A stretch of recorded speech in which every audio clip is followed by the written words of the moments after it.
day and welcome back to the Student StarCraft AI tournament. We have got a lot of news today, but before we hop into this brilliant game of Black Crow vs Andrei Kurdyumov, let's see what the leaderboard looks like over the last couple of weeks. Ironbot still on top, closely followed by Crazio and then followed by Eric Hammer has been contesting Ironbot ever since, but Ironbot's been bouncing back. Killerbot at a very nice 4th place, then Steamhammer, Microwave, TSC Muzerg and CJ Shu. So only 2 Terrans in there, and they are numbers 1 and 2, so that's okay. First Protoss reporting in Biriva, then Ximp, Martin Royakas and a lot. So all the new guys are in the midfield, so that's at the first of this broadcast something to keep in mind. Oh, that's the soundtrack to this game, and we've got Andrei Kurdyumov, and he is playing random, which is nice. The number of random bots has been increasing ever since, and I also heard that TSC Mu will be playing random in the CIG tournament, with his 3 races being particularly good, and some of them have been updated as well, so more about that later. Build order, 2 barracks and then a depot. That's unusual, but looks to be some kind of marine pressure. Black Crow going for a pool first and handful of Zerglings, going to town on the scouting SUV and then regrouping here at the ramp. At the other end of things we see a steady influx of marines, so 2 barracks, a moving, and good luck with that. Now 2 depots, might build another depot, and doing it all of 10 workers, 10 workers. Okay, so 9 workers for Terran, oh now it's 10 each. And Black Crow is stacking Zerglings here, and this dancing is indicative of a bot made on the University of Alberta framework. And these marines don't seem to be too intent on fighting. Black Crow going for another hatchery, stacking up a bit of minerals. Now the marines are fighting, but not very hard. And every 2 or 3 marines lost, they do decide to fight a bit, but not really putting their heart into it. Only when they reach the ramparts of their own base, they decide to return fire, and the Zergling threat is killed off. So now moving back again, with 2 barracks and an engineering bay, but without gas, that's pretty much useless.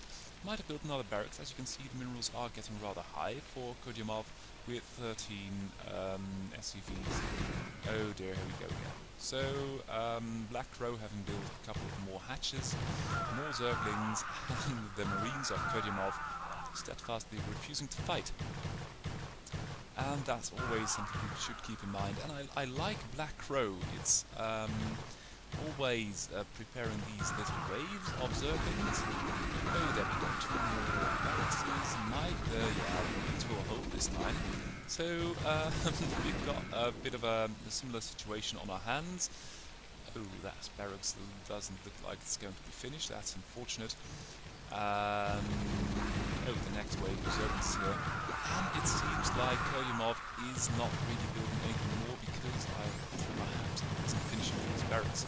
Oh, now it's building more marines, but it's got a lot of money in the bank, no SUVs left.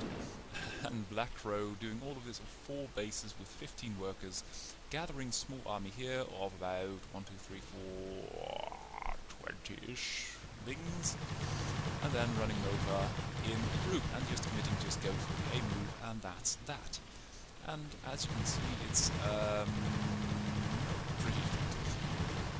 And I like just to bots just committing attacks, and that's the game. So this was the first game, and I say welcome to Andrei Kurdyumov. Now, going into the next one, it's an update of Oyvind Johansson. Oyvind playing random as well, so this time rolled Protoss. I can't, unfortunately, on this beautiful OpenBW website, which is a replay viewer, I can't hide the races or play with only the view of one of the players, so I have to perhaps more if that's visible. And we see Oyvind Johansson going for a little bit of pressure, and the first zealots taking up position at the choke of the natural to Sparks, and Sparks of course Sparks play 1 Marine Medic plus 1 stim timing, and that's going to be awesome. Though it's 4 Marines versus 4 Zealots, and if the Zealots were inclined to attack, that might pose a little bit of a problem, depending on micro of course. As times wear on, it's now 6 Zealots. Oh, it's in. With this number of Marines, I think with the defender's advantage you can kite. Oh, look at the micro of these Marines, it's absolutely great. It's almost like watching a starling swarm. It's beautiful. Now taking a position at the ramp, nice concave, moving out, pushing back the Zealots, but Oyvind Johansen is expanding, so for the time being, although, oh dear, here we go, with the medic, and a stack of Marines doing well. No upgrades though, so just a handful of Marines and medics for the first wave. And what can Oyvind Johansen do? It's got only 2 gateways, and there is an angry mob of Marines now with 3 medics advancing on his position, going for the natural, and the Zealots don't really want to fight. Now they've sort of got to, but still they don't, and with the stim and the medics, these Marines pose a lot of firepower and a huge problem to the Protoss defenders. Protoss, all the Zealots being chased back to the edges of the base, dying without a fight. This Green getting off 1 or 2 shots and then dying as well, and that's something unfortunate. Oh, and Sparks is expanding, that's good. And it's unfortunate that this game isn't going to take longer, because I'd like to have some attack switch or just massive bio play of more than 1 base. Now Marines are all over this, and a steady treating in of Marines. It's always interesting to see how new players are going to go about. Oh, and that is the game. So Sparks taking it over Oyvind Johansen, and let's hop into the next game. It is no. Please go away. I just want. Oh, it's the same map. Sorry about that. That's Windows 10 being an absolute pain. It is Zandong, and Zandong is a new Zerg.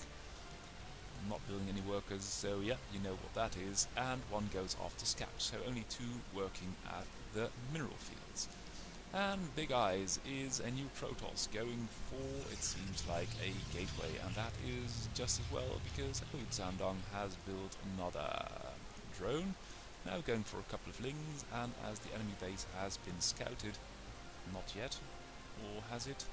Oh, and all the lings run back to go and play with this scouting probe, and that scouting probe has just done a lot of good for the Protoss race. It is heading back to base. That's unfortunate, but the Zerglings are going to come anyway. Now 2 Zealots and a lot of money in the bank for Big Eyes. This drone being a bit of a pest and is going to kill a probe and another one, so that's always something to pay attention to. Now we've got 6 Zerglings advancing upon the Protoss position and only 2 Zealots. The Zealots are killing 2, 3, and oh, all of them live. Both live, and a third, but now they run off, and you shouldn't run off with the Zealot that badly damaged, but the Ling follow-up is tap dancing in the Zerg base. That's not good at all. Oh dear, that's pretty horrible. But yeah, if you're going to be sent on a suicide mission, you are going to walk into more Zerglings eventually. So, Zandong now turning on the Zealots, which are badly damaged and killed. About 12 or 14 Zerglings versus 3 Zealots. And only 1 gateway. I hope these are cannons, otherwise it's going to be in a world of pain, and by the looks of the position of these cannons, World of Pain is about to engulf itself on the Protoss army anyway. Good position on the top of the ramp, but the Zealots are just not enough and are going to go down. Now the Zerglings go in, and they're going to eat up all the outlying building first, or at least one of them, and now going in for the cannons, but oh dear. This suiciding of single Zealots is not really a good plan. Zandong seems content to be doing this on 1 base, and the Zerglings don't really dare venture in. This gateway should be going up pretty soon, but oh dear, what are those Zerglings doing? Being chased away by 1 Zealot, the Zealot then dying in turn. And now the cannons, they say. Now we've got 2 gateways and some kind of tech. Must be a cyber core because we've got a forge here already and a pylon in the natural. So in the long run, perhaps Big Eyes is going to take this. The question is, what the beep is Zandong doing? Oh, now switching to gas, more drones, and an expansion, so perhaps not really committing to an attack, that's good. Some kind of an air unit coming out, and perhaps even, well, I always if I see new bots go for a Citadel, it's going to be Dark Templar soon, but we are going to see. It might be Corsairs, which aren't doing anything, and Dark Templars. At the other end of things, we've got more Zerglings coming. The lair is now done, lots of gas in the bank, but no more tech coming anymore. And yep, there we go, Dark Templars. It's always nice to see new bots trying to do their best. And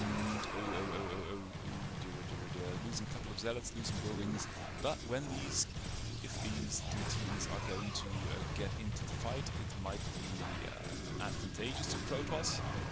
At the moment it doesn't look like it. Zergling's taking up position at the bottom of the ramp, one more gate. But the Dark Templars and the Corsairs, though they run out 2-3 Stargates, can't do anything. And it's just left up to the Zealots to fend off these Zergling hordes. Going to speed it up just a notch because we don't have unlimited time, and as we've now, perhaps it's going to be a Dark Archon switch, but then you might morph them to have more energy. And we see here, oh god, it's going to be carriers, isn't it? That's the wackiest build order, and another base for Zerg, not going, oh, this one drone just not going to mine. So Zerg has got a plan, but the plan has sort of stalled, and Protoss is now building carriers, which also have stalled, so I don't know what that's about. 4th base for Zandong. It's good to see it's not just a 4-pool, but in the execution something seems to be awry. We've got 8 Dark Templars doing nothing, we've got 3 carriers doing nothing, 2 Corsairs, and that's the timing out, because if you don't kill a unit for 5 minutes, and that goes both ways, the game will time out and end. So, let's do another game, and that's BFT Joe Terran versus a pretty good Zerg which is called Zer. BFT Joe Terran has been working hard upgrading from, making also a Terran where also previously had been Zerg. Hello. Got my tongue tied there, but not to worry, we'll catch up. Zer going for the quick lair with the expansion and a very aggressive hatchery. I think that BFT Joe Terran is going to do quite well with a small push for Marines. Oh, it's going to be Hydras, sorry. And the Hydras aren't going to fight, and the Lurkers are going to be mortared right inside of these Vultures. That's unfortunate.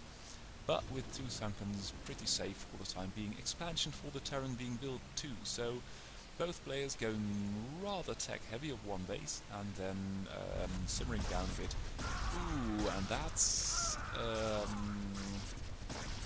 something that you might have to work on as a Terran, because if you don't have a scanner, it's going to end horribly. Now with an eBay coming up, so perhaps some kind of turrets will make life bearable for Terran. Oh dear, but here are the Lurkers already, and if the Lurkers are here already, it's going to be a bit of a mess. SCV is taking a little bit of damage, going for a 3rd, but without detection, a 3rd. Oh, we've got detection now, but we have hardly got any army at all. We haven't got any army at all.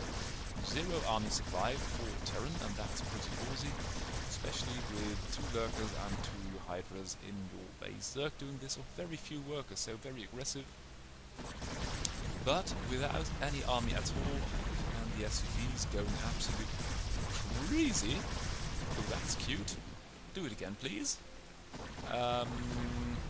Yeah, you need some kind of, if you haven't got protection, you die, but oh, here comes the army. 1 Marine gets betrayed and killed immediately. Lots of gas in the bank, no minerals. 3rd up, or the 2nd Marine, because the natural's gone. Zer doing the same thing of very few units and going for gas. I can't really bear to watch this anymore. sorry about that.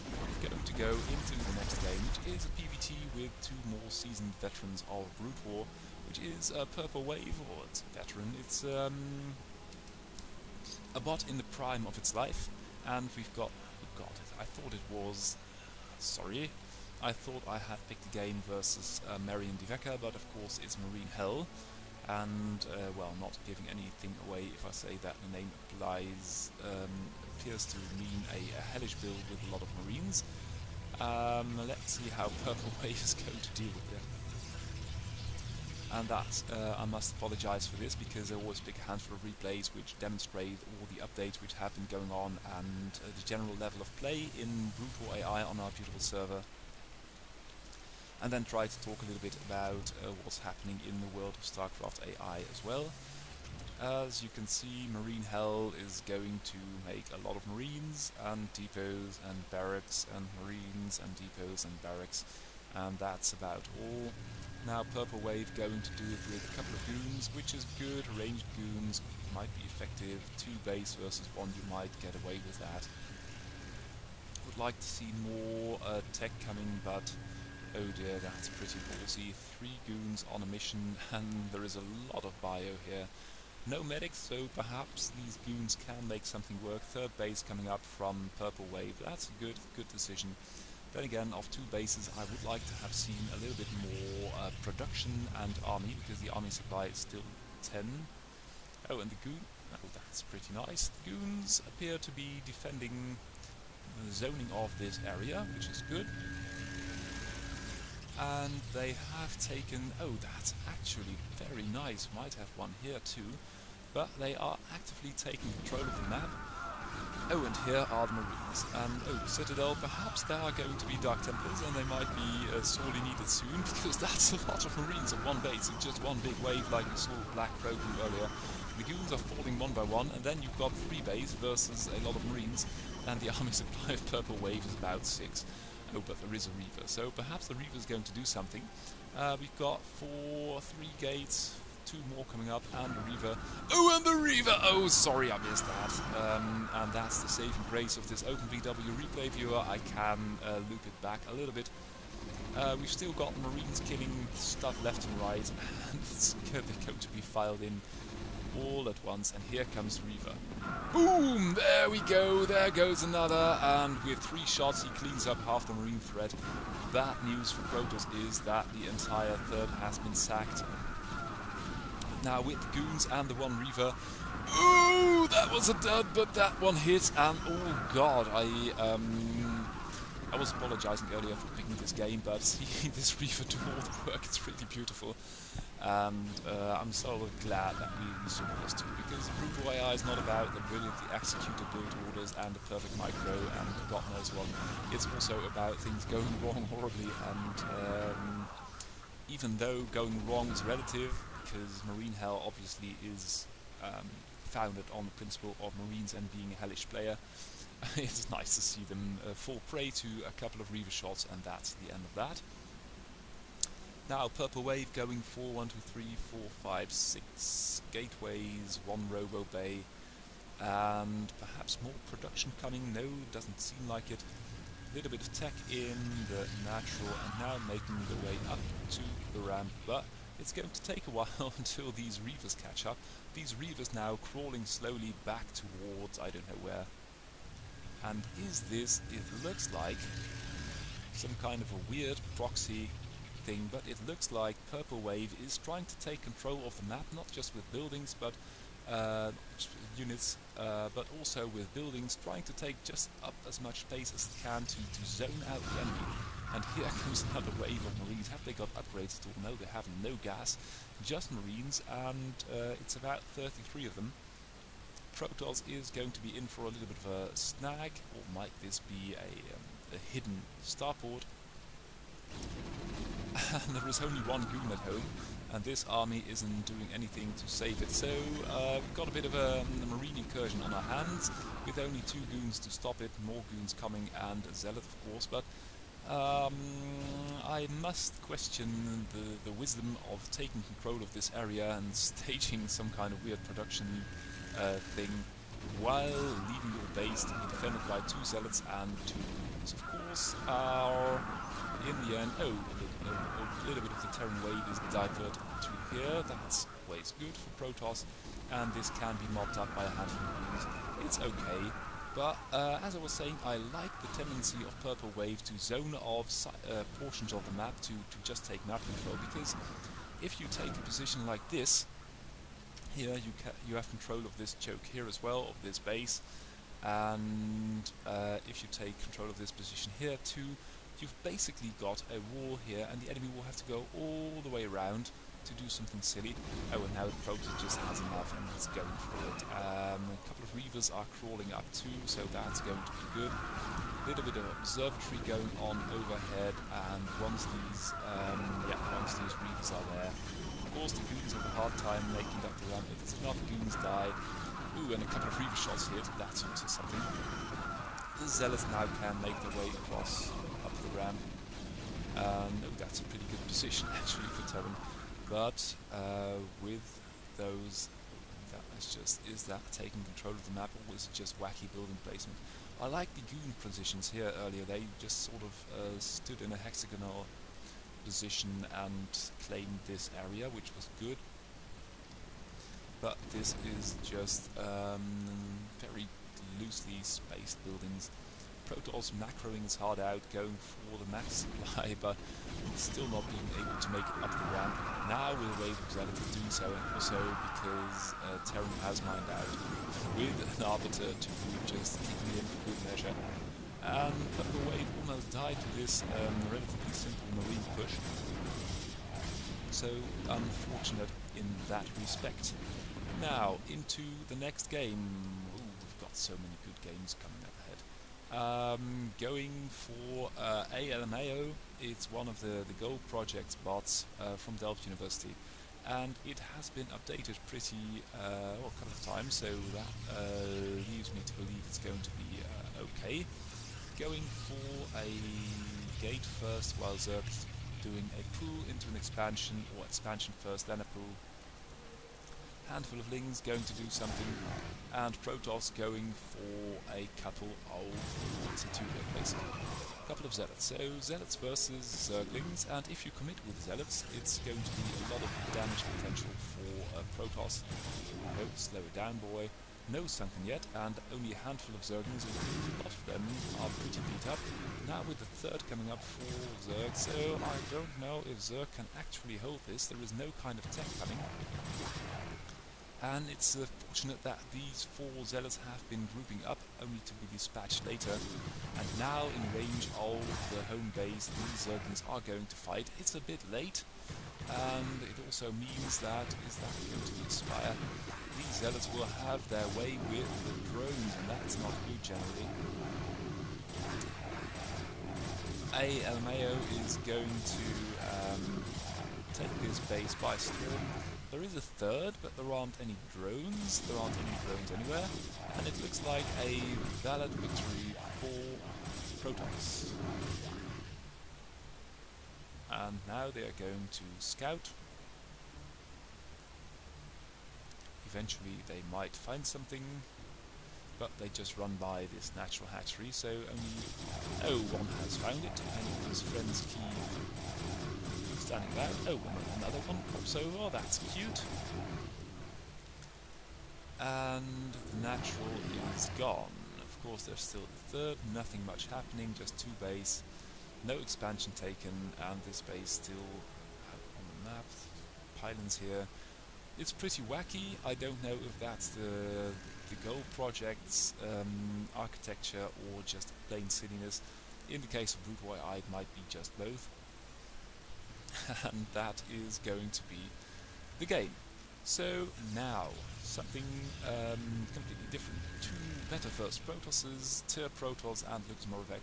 In Protoss country there are so many good Protoss. We've got Purple Wave, we've got McRave, we've got Skynet, we've got Aya, we've got TSCMU Protoss. It's very hard to, oh sorry about that, very hard to get a chance to be in there with the big boys, and you need to work really hard to do that. Especially as in Protoss you don't have a unit like the Siege Tank or the Vulture with Spider Mines, which have been so, so important for the big Terrans to make a splash, and a small alteration in the behavior of vultures and tanks can mean such a lot for your general position. We have got a tier Protoss going for a Forge Fast Expand, it looks like, and Lucas Moravec is going for 2 gates and a couple of pylons, but also a pretty fast expansion, so neither player seems to be going for too much aggression at the start. Tier going for another pylon, and building placement wise that's good because you also have vision now of your choke, main to the natural, and going for a Nexus. That's pretty decent.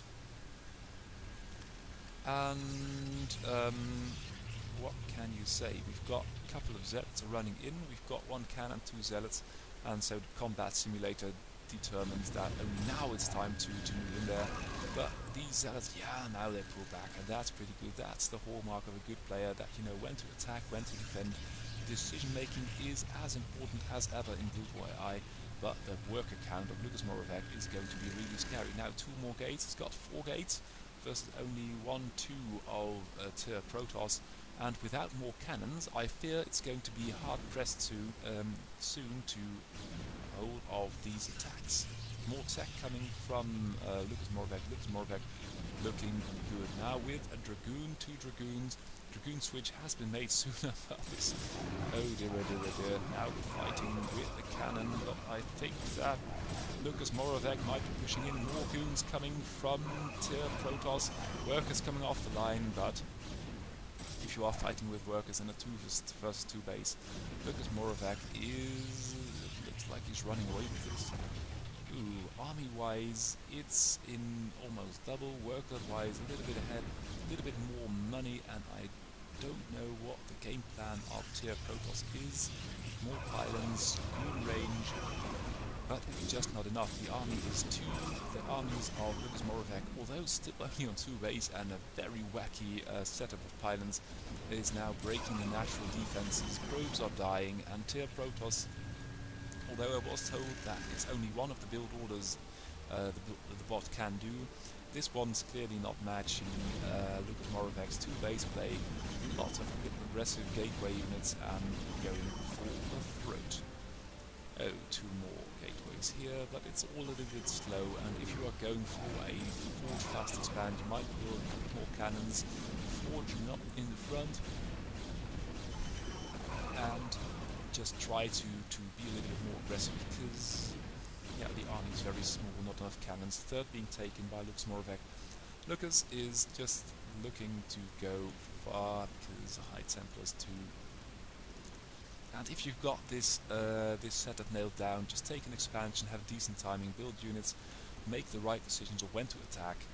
If you are going to go up with the big bots, the big guys, and taking on big Terrans and good Zergs, you're going to have to work on your mobility next. It's just not moving stuff across the map and doing a trick once you encounter the enemy.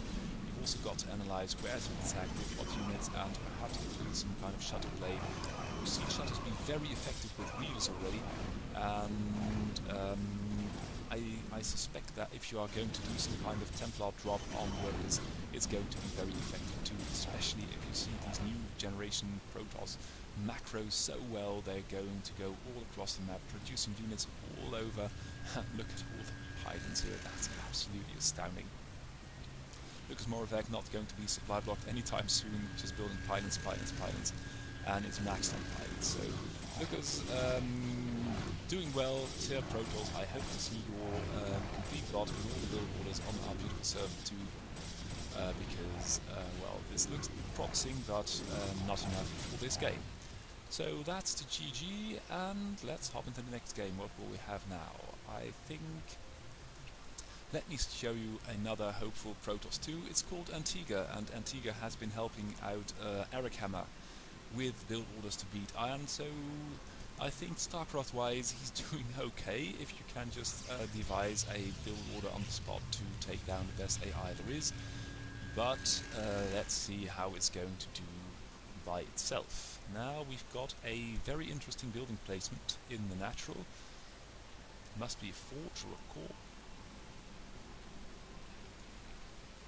While Ice Lab, well, what can you say, Ice Lab with the nice wall off, a couple of Marines, very defensive, very safe, and Antigua is going to go for green into what?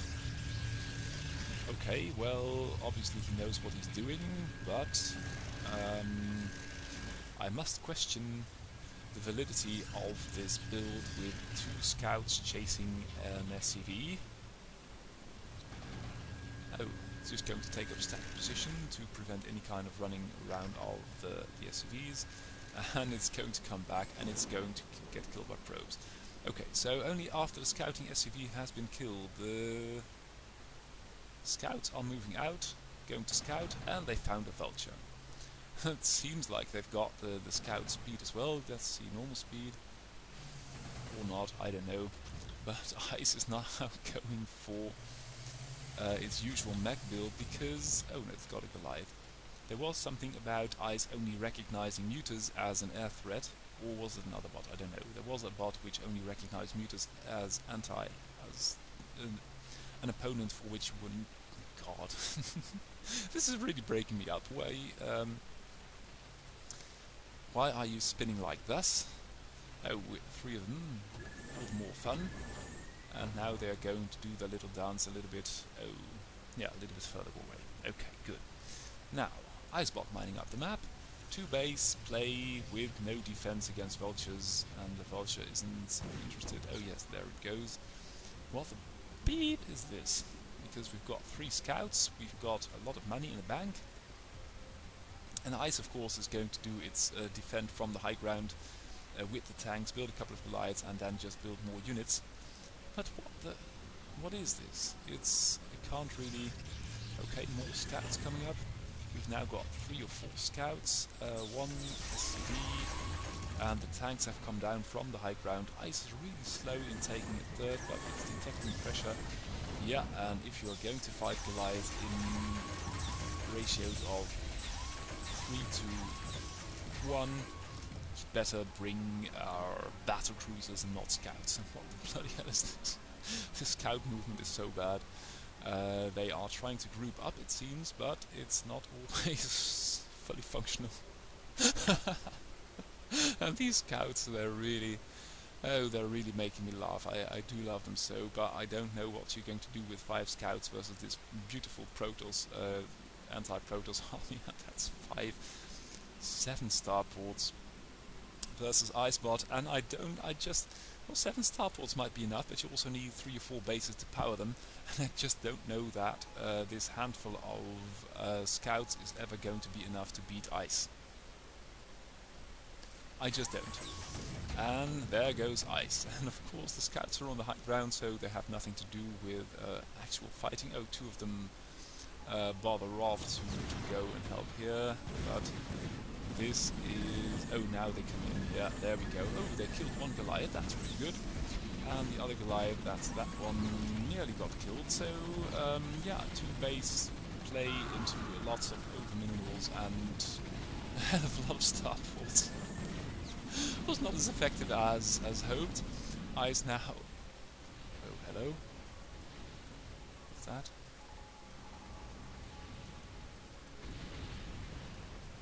Ice is going to build a building here. No, that's not a good position. That's also not a good position.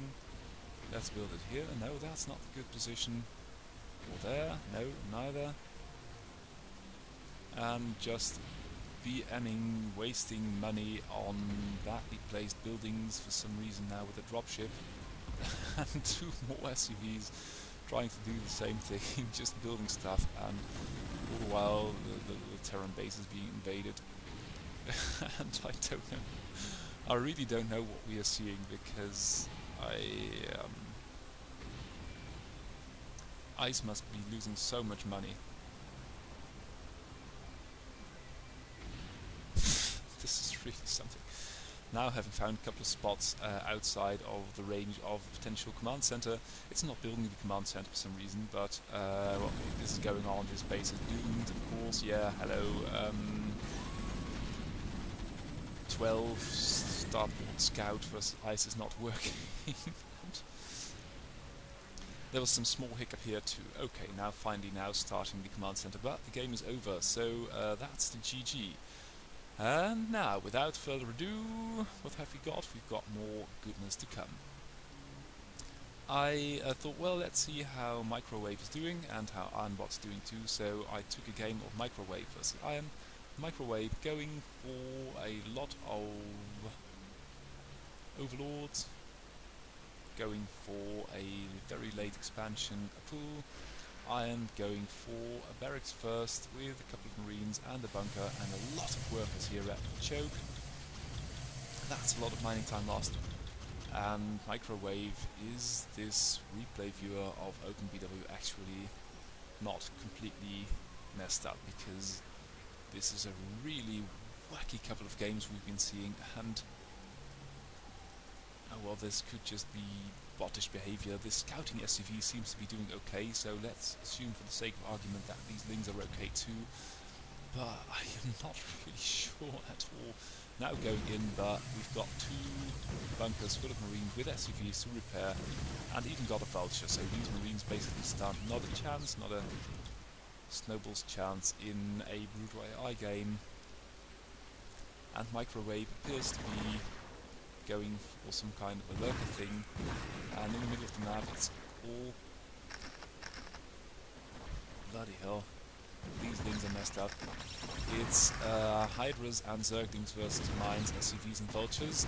That's an interesting battle. Of course the Hydras are doing pretty well against the Vultures, but the Lings aren't, and versus Mines that's something different entirely.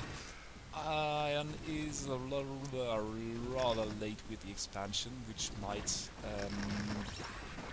explain why Microwave is still in this. Hydra count is growing army-wise. Iron is at 17, Microwave at 7.5. A couple of one of the Ling brothers has been killed. Now these Overlords are in a world of trouble, and no Sunkens here, and no... oh god. The waiting is now for Iron to take in the natural, but there is a mine there, so perhaps it won't be able to take it and has to take it somewhere else. The Vultures, though, are all over this now in the natural, but there are more Hydras coming and dying to mines. This game is completely out of whack officially now. It's Hydras versus Vultures, but I do like the Hydras of Eric Hammers more because they deal with mines a little bit better, and Microwave is just flaunting Hydra corpses all across the map. But now the Hydras are contained, they are grouping up, so they're doing pretty well against the Vultures, but every time they move out they hit a snag or a mine, and these Vultures can mop up the few Hydras that are left. Iron has finally taken a natural, and this can only go one way, surely. Microwave is trying to take a leaf of... I should slow this down because there is something to see actually. These Hydras are doing pretty well against Vultures, and that is something that Microwave might have gleaned from Eric Hammer, which has learned it from Antigua, that this play with Hydras versus Iron is pretty good. Then again, you need a little bit of macro to back it up. So there we go. Okay, and so just to prevent any accidental Vulture run-bys, might want to move this into Sunken actually, but who am I to dictate the strategy? And Iron has just covered the map in mines now, trying to get a container off, but these Hydras are killing mines and Vultures pretty well, so it is going to take a while. I thought this might be a good game because the replay size was pretty large. Then again, these Hydras are making their way forward pretty effectively, and they are not dying to mines as much as they used to. We've only got 1 tank. Now all the Hydras are moving back, and as you can see, the Hydra numbers are increasing. The army supply of Microwave is 34 versus 50 of Iron, and as there are only 2 tanks now. Most of the army is in Vultures, and the Vultures will run away, and the tanks, they can't really run and fight versus Hydra, so for the time being I'd say that Microwave is in a decent position, but needs a third, really needs a third, because production of Iron is just going to be too great, and oh dear, look at those. Ooh, and it's very close. Every time they try to hit a mine, might get overall speed. It's so much more convenient for clearing mines, because it's as a Zerg lover, and that's in a platonic sort of way, I'm not some kind of a furry that loves hydras, it's really bad for my heart to see those hydras dance in front of these mines. It's absolutely gobsmacking that they are pushing Iron back, and Iron hasn't got a third either. So the hydras are doing pretty well. The hydras are moving in and up to the natural, and then if they've got it beat, they move back. The Overlord gets killed, and where's the next Overlord? Well, it's ages away. So Iron just got very lucky here, and I don't know why these stupid hydras are moving back all the time. It's absolutely gobsmacking. And if Microwave were to take a third, there are so many things you can do with the mines. Oh dear. But it seems like these hydras make it a sport to only snipe the mines if they are about to beep, beep, beep, beep. Oh, here at the edge. Oh, now they take a couple to the base. And once they've pushed back these tanks, they move back again, and still not a third taken. There is not a mine here. They might, if they clean up this minefield here, take this base. But Microwave is determined to do this all of one but two bases. And Iron's mined out the main. And worker supply wise, it's okay. It's 33 versus 50, and if you've got 50 workers on one base, that's good. But the army supply of Microwave is just bigger, and only on two bases is Microwave going to beat Iron. That is... Why isn't there siege mode? The mines, these mines are now stuck, they can't burrow, and the units can't move out of the base anymore. So the natural is gone, now with Mutas too, and the main is mined out. There is no anti-air whatsoever. Microwave just made a Muta switch, or made a couple of Mutas anyway. And the Mutas are now going to town on the last couple of vultures. And these mines, that was a really ugly one. But now the Marines have left the bunkers, and all the units have gone. So, of two bases, Microwave is beating Iron with hydras. And that's something... I didn't suspect that. It's good to see Microwave in full shape, and that's how Iron is slowly slipping from the first base with 100 elo points plus margin to the number 2. And it is absolutely beautiful. Well played, Microwave. Iron... sure to bounce back if those tanks are going to siege a little bit better, then might be more convenient to beat hydras with tanks actually sieging. Now, we've got TSMU Zerg, and although TSMU told me that his build orders were just the same and hasn't had an updated bot for a CIG, I always like to see this matchup, because Martin is doing a bio build most likely, and TSMU is just TSMU with a lot of good decisions and a lot of good macro, going to town on the natural, because Litterbot was very slow with the units. Of course, lots of hit points on this command center with an SCV and one Marine might do pretty well, and TSMU is buying himself so much time, going for a third. Now I think the Marine numbers are adequate to defend with a couple of SCVs too, so natural up for Litterbot. Litterbot, of course, a little bit ahead in work account. TSMU sitting very safe behind two Sunkens, and I don't know if that's a good decision if you're going to be aggressive to build two Sunkens, because those could have been 5 drones and lots of economy, but then again, I think that TSMU is going to be enjoying himself on this big map. More Sunkens, building the lair at the natural, because it gets more hit points, and of course this base is going to be hit before that one, excluding any kind of ridiculous drop play, or just drop play, which bots don't do at all. TSMU going for Lings and Hydras, and Litterbot, we saw this with Ice earlier there, and Iron 2. The standard versus Zerg play seems to be two bunkers, because Zerg like to be so aggressive. Now with a turret 2, Ice going very, very cautious, very safe. And that Vulture, you see, again, we've got Hydras, and that's the new metagame, it seems, for Zerg, to go Hydras versus Terran. Of course, in human ZVT, you'd never do that because of siege tanks, of science vessels. And it's just going, look at that, TSMU, look at the worker count, it's 36 workers already.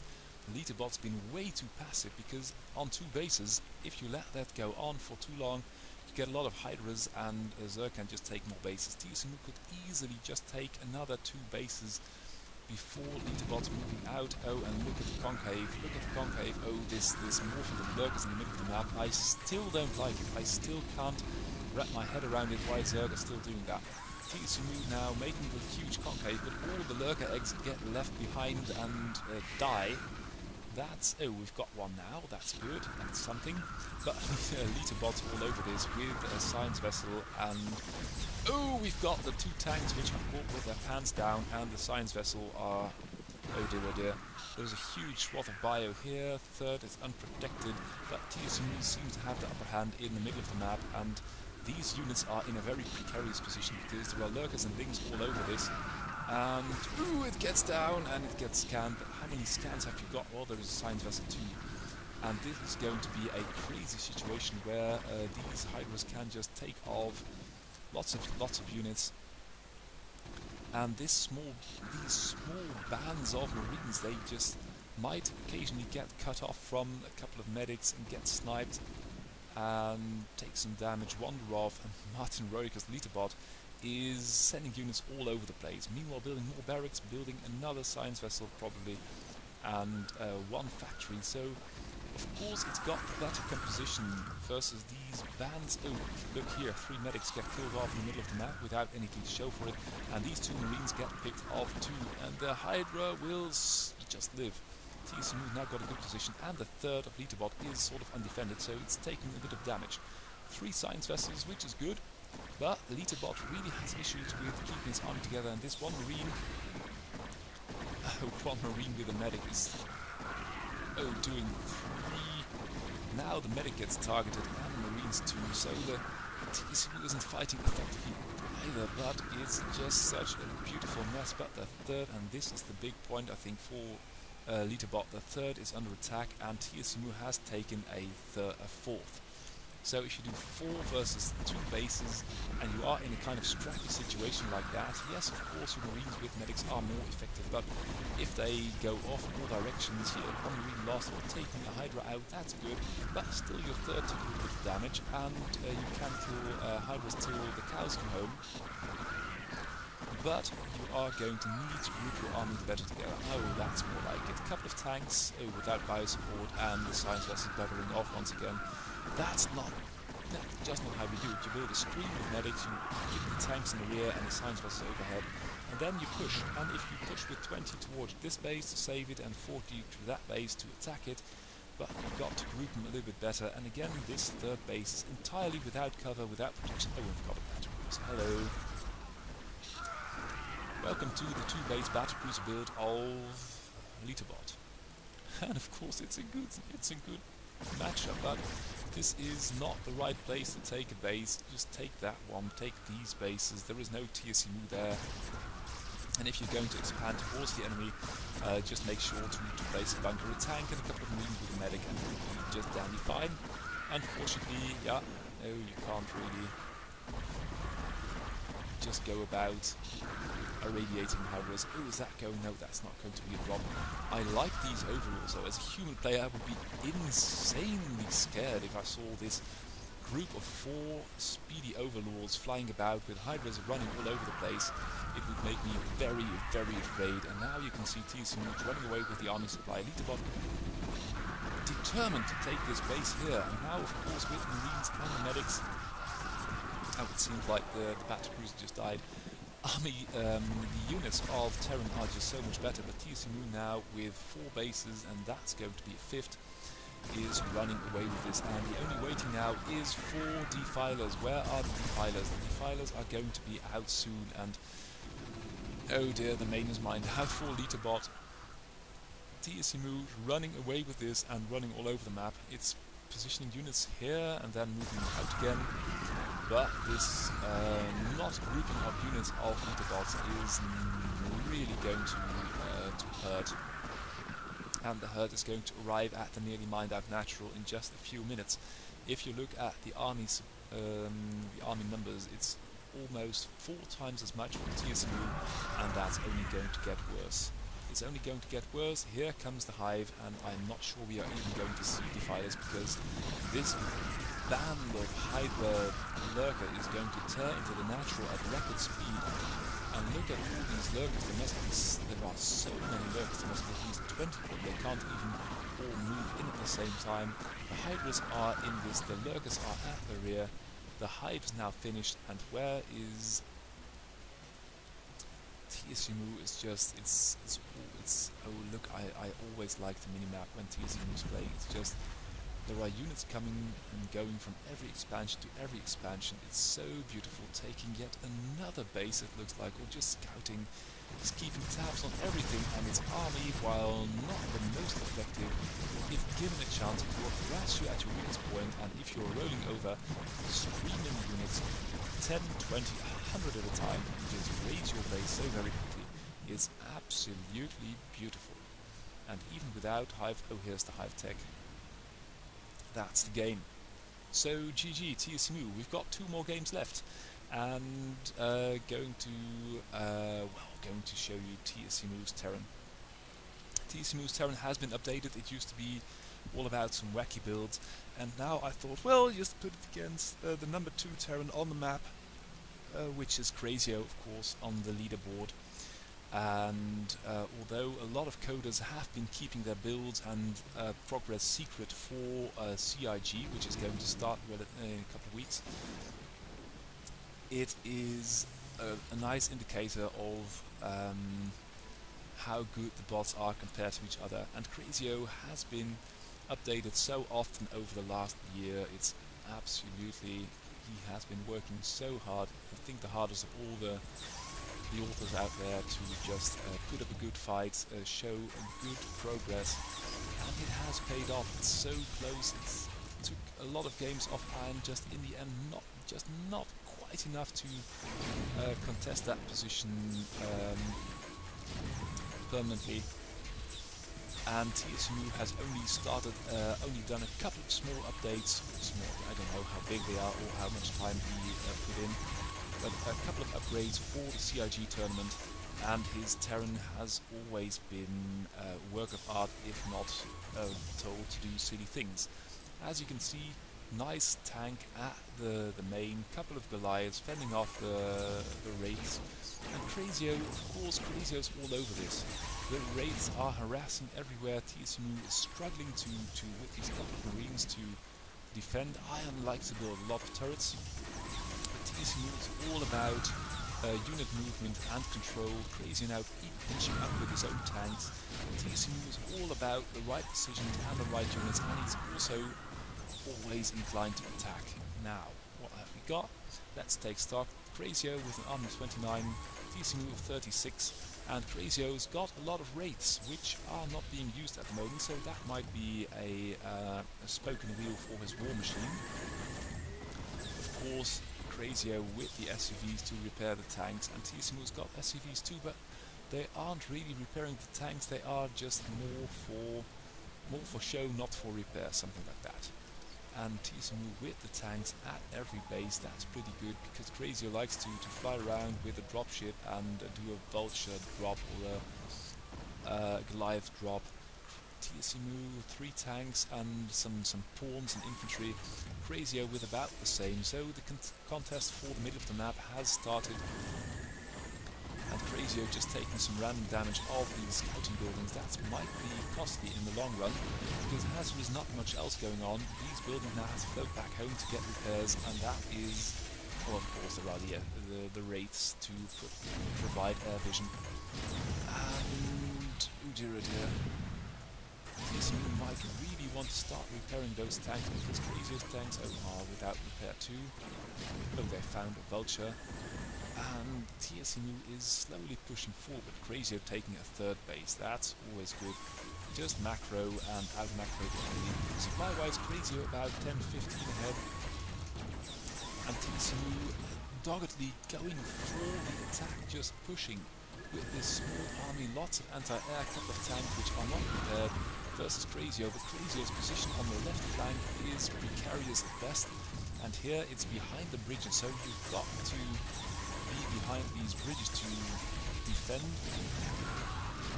and it looks like Crazio is running away with this. 20 supply ahead. TSMU now only taking a 3rd. Crazio has got it stirred up a long time already, and TSMU is, well, it's ahead in army supply. It's got a lot less workers. It's got about 20 workers less, but it's slightly up in army. And the army it's got is a lot more powerful because, as I said before, these wraiths of Crazio are cute and they do provide air cover and can harass, but they're not being used right now. That's a big... what can you harass here? TSMU shut that down completely. But you might try and curse here upon these SCV. TSMU now taking a fourth. And if you are using a couple of raids to provide air cover harassment, and you're not using them, you're basically throwing away supply and money. Also, they are quite juicy or fragile, and these Goliaths are doing a lot of damage to TSMU. Look at that, it's inch and half a millimeter here, one there, 1 centimeter here. And it's a beautiful APM fuel, 13k APM for both players. It's just a monster board of chess, and it's going to be all about who's got the most tanks with the best upgrades, with the best repairs, and it looks like Crazio's got the most tanks and has got the better repair. The army of TSMU is 10 up, and both players are maxed. And now it's going to be all about who can fight this war of attrition. TSMU's got a lot of vultures in the back, a lot of Goliaths, and Crazio has gotten, I think, the better army composition with more tanks, a couple of dropships. I don't know what they're going to do, but Crazio's also got one expansion up on TSMU now, because you can split this map. 1, 2, 3, 4, 1, 2, 3, 4 expansion on the outside, and 2 on the inside, so you can split this map like this or like that.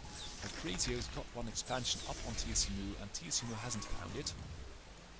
And also, Crazio's gotten this expansion to mine from, and even, well, if he's got the higher worker count and the lower army count, it is going to be in Crazio's favor if he can find some way to trade units. Because now already you can see Crazio's bank is a lot higher than TSMU's. But TSMU's got 20 army supply more.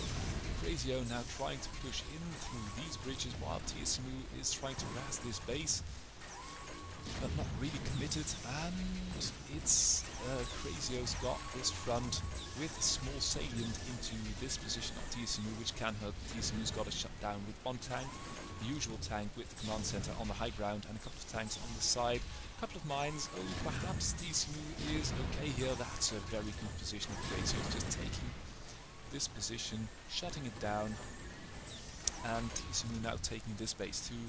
But it's going to be a nice game of chess. And oh dear, it's just back. About a year ago, there was a beautiful standoff between TSMU and Crazio. Crazio fighting very hard with the turn. First got overrun with the when TSMU entered the market. TSMU now 15 supply up, and it's just beautiful, beautiful, beautiful. TSMU really ought to start repairing these tanks, because he's got the bank, he's got the APM, or if you use Crazio dropping a little bit because not so much is happening. TSMU is always trying to find a millimeter to move out upon, but Crazio has been mining from this base, and that's going to hurt TSMU in the long run. The gas is going to be depleted if he ever takes that base, and minerals will be lower. So Crazio seems to be in a very good position. TSMU losing a worker and replacing it with army, I suppose, is growing army supply. So that might be Crazio's downfall, because although Crazio's got a good position, got a lot of tanks, is actually repairing those tanks. Also got those are about 1, 2, 3, 4, 6 wraiths now with the science vessel. I saw dropships earlier too. Crazio isn't really using his army as well as he could. Now TSMU has found that base, and that bunker is empty. Ideally you'd have to have the bunker here with a couple of marines in it, or a tank and a couple of vultures, but now TSMU is overrunning that base, and that's really something you want to do. Put a couple of tanks on the high ground to zone out this area here, No, you can't get in here with the tanks. Crazio defending for dear life. That's so good. And losing a couple of workers to replacing that with army. And Crazio appears to be preparing some kind of switch, some kind of battle cruiser switch. So might be interesting to see how that goes with the Matrix, with the repair. Surely these tanks are superior to TSMU's. What a match this is. TSMU with the tank line though. Earlier this position was threatened by Crazio, but now TSMU's taking control of it and seems to be staging some kind of push. Oh, but Crazio with the Matrix and the repair is in a good position. This base has been shut down with Crazio's mine from it, so even though he lost some money, I think in the long run it has been worth it, and Crazio trying to mount some kind of defense should be on the high ground. And that's really something I think that's going to decide the TVT rankings, is which bot can use high ground, can use island maps or drops, because all of them are so good, just inching tanks left and right, 1 millimeter at a time. And it's just one big front. The map is split. TSMU should take this base to mine from it, though its bank is okay. TSMU could do a little bit more gas, but all in all, I'd say the positions are still about equal. Crazio still making a little bit too many workers for my taste, and hasn't taken this base, so TSMU will actually be ahead in economy. Main is mined out, natural's mined out, third is mined out, and the same goes for TSMU. So 1 base, 2 base, 2 bases for Crazio, and 1 base, 2 base, 3 bases for TSMU. So TSMU in with a slight economic advantage, and Crazio with the better tank count. The matrices and the repair isn't getting its money's worth out of them. Same goes for Wraiths. They've been flapping around. A couple of them seem to have died, but they've been flapping around for ages and not really being used. We've now got a COVID ops, we've got 3 starports, we've got a lot of barracks. That's about, I don't know, because I'd say in a TVT, how many barracks have you really got a need of, and 2 dropships. So Crazio at this point might, in the long run, oh, that's nice. Will we see nukes too? That's the question. Might reevaluate its army and kill off the Wraiths, or build more Wraiths, build battle cruisers, kill off the 2 dropships, and kill off some SCVs, because in an endgame TVT 73 SCVs is quite a lot. Going to speed it up just a little bit, because you can't see it, because we've got the overload of this beautiful thing going on, and that's something quite interesting. It is... oh, sorry. Just one moment. Be back in a sec.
Oh, sorry about that, someone at the door. Can't really keep people standing, and my casting setup is so advanced that I can't really pause the recording. Although I must say I should cast this in 180p, because it is, as I said, a beautiful thing to behold. This long front, Crazio defending this base, which has now mined out, and TSMU running off with a bigger bank, and it's got the bigger army too. So Crazio still at 73 SCVs, that's wild. Also not mining from this base, so Crazio appears to be running out of money. well, not now, but in the near future, and TSMU is incursing upon this base and taking this base, and if he's got that base, you can see Crazio, oh, this base is like that, look at all these SCVs, he should throw them all away, because he's got nowhere to mine from, and he should have taken care of this base. TSMU, a little bit more adaptive, less defensive structures. You can see Crazio with a couple of turrets, TSMU, 0 turrets, oh well, not 0, couple, okay. And another command center for some reason, I don't know what that's about. But Crazio might reevaluate its army because all these units aren't doing anything, and TSMU is just inching its way forward, and of course a lot of tanks are going to go down, but it's got the bank. TSMU's still got income of 1, 2 bases, Crazio's mined out, and that's going to be a problem for Crazio. Of course he's got the bank, but he's only got 500 gas, and that's about 5-6 tanks. Of course mining from depleted guys is still, in the long run, it's not going to allow Crazio to keep up with the expansive units, with the tanks, and these science vessels aren't doing anything, so Crazio is defending perfectly well, but TSMU's just got more money, he's got more stuff, and moving in and out. The SCVs of TSMU could be sacrificed too. That's something that might be top Terrans in human play do that. If they are mined out, they just move all the enemy, the SCVs into the enemy. Perhaps try to set up a tank line a little bit nearer, just to get rid of the supply and make more units. You can see now TSMU is 40 army supply up versus Crazio. Crazio's got 175 supply, no more gas, and 73 workers.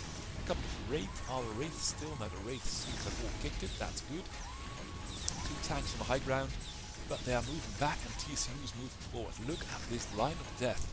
It is, and this is at 8 times the speed, it's inching in ever so slowly but surely, and it is using this huge bank. TSMU has mined out the map now too. It's using the huge bank to just make more units to keep the pressure on Crazio, and this tank position with the Matrix, with the Ghosts, which aren't doing anything, is going to be compromised. We've got a lot of tanks, but now from 2 sides. TSMU just taking this base for good measure, I don't know why. There is nothing here to really justify him taking that base, but just for good measure, perhaps build a comsat or another nuclear silo. Oh, here come the SCVs. Now TSMU just sent in all of his SCVs and spending... Oh, but also rebuilding them, that's silly. Okay, that was pretty good. Moving all your SCVs into the enemy lines, but then rebuilding them, that was not so good.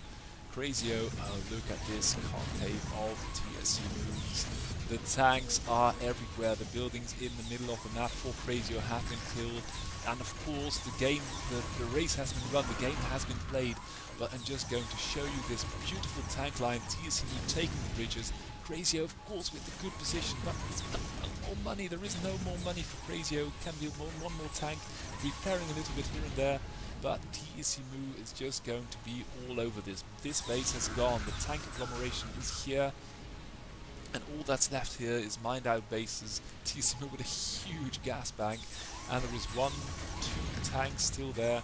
TSMU doesn't dare make his way across the bridge and hasn't really got an air force to speak of, so that's going to take a while. Oh dear, oh dear, oh dear, and that's the timeout. No, that's just the 90-minute mark, 1.5 hours of premium AI TVT, and that is so very, very beautiful. So, going to hop into the next game. It is going to be Ironbot versus Eric Hammer, and then I think we have had the top, I don't know, 10 of bots in bwapi. Ironbot going for an interesting wall-off on the outside, could have built it here, but you never know. And Eric Hammer still with the versus Iron ZVT build, which is a lot of Hydras to take care of the Vultures and then switch into Mutas once the tanks pop. Iron undeterred, going for a lot of Vultures, and we have a bit of a standoff in the middle of the map. This sunken placement is very well done. You can't really run by with Vultures, especially if there are 1 or 2 Hydras more in the base. And ooh, that was a very close duel between those 2. The Hydras though are in the middle of the map. And Mine bugging out, now start.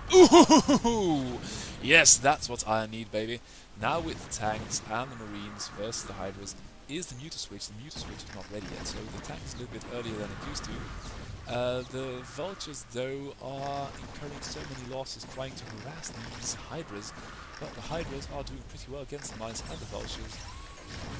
And they are so good against mines, that's absolutely astounding. Now the tank is sieging too, so that's okay.